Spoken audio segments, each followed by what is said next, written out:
¿Va a pasar? Que sí. Marico, no. Es el ángulo, pero sí pasa. ന്യൂയോർക്കിലെ വിഖ്യാതമായ Brooklyn പാലത്തിൽ കപ്പലിടിച്ച് അപകടം. 2 പേർ മരിക്കുകയും നിരവധി ആളുകൾക്ക് പരിക്കേൽക്കുകയും ചെയ്തു. മെക്സിക്കൻ നേവിയുടെ കുവാന്റ്മോക് എന്ന പരിശീലന കപ്പലാണ് അപകടത്തിൽപ്പെട്ടത്. ശനിയാഴ്ച രാത്രി 8:30-ഓടെയാണ് സംഭവം. ഈസ്റ്റ് റിവറിന് കുറുകെയാണ് ബ്രൂക്ലിൻ പാലം നിലകൊള്ളുന്നത്. അപകടത്തിന്റെ ദൃശ്യങ്ങൾ സോഷ്യൽ മീഡിയകളിൽ വ്യാപകമായി പ്രചരിക്കുന്നുണ്ട്. കപ്പലിന്റെ ദീപാലംകൃതമായ 3 പായ്മരങ്ങളുടെ മുകൾ ഭാഗം പാലത്തിലിടിക്കുന്നത് ഈ ദൃശ്യങ്ങളിൽ വ്യക്തമാണ്. അപകടത്തിൽ 19 പേർക്ക് പരിക്കേറ്റുവെന്ന് ന്യൂയോർക്ക് മേയർ എറിക് ആംഡസ് അറിയിച്ചു. ഇതിൽ 4 പേരുടെ നില ഗുരുതരമാണ്. 2 പേരുടെ മരണം സംഭവിച്ചത് കപ്പലിനുള്ളിൽ വെച്ചാണെന്നും ആരും വെള്ളത്തിലേക്ക് വീണിട്ടില്ലെന്നും അധികൃതർ വ്യക്തമാക്കി.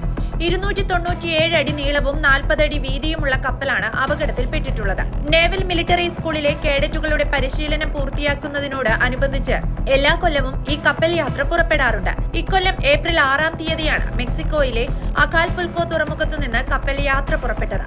277 പേരായിരുന്നു കപ്പലിൽ ഉണ്ടായിരുന്നത്. 254 ദിവസം നീളുന്ന യാത്രയിൽ ക്യൂബയിലെ ഹവാന, ജമൈക്കയിലെ കിങ്സ്റ്റൺ തുടങ്ങി 15 രാജ്യങ്ങളിലെ 22 തുറമുഖങ്ങൾ സന്ദർശിക്കാനായിരുന്നു പദ്ധതി.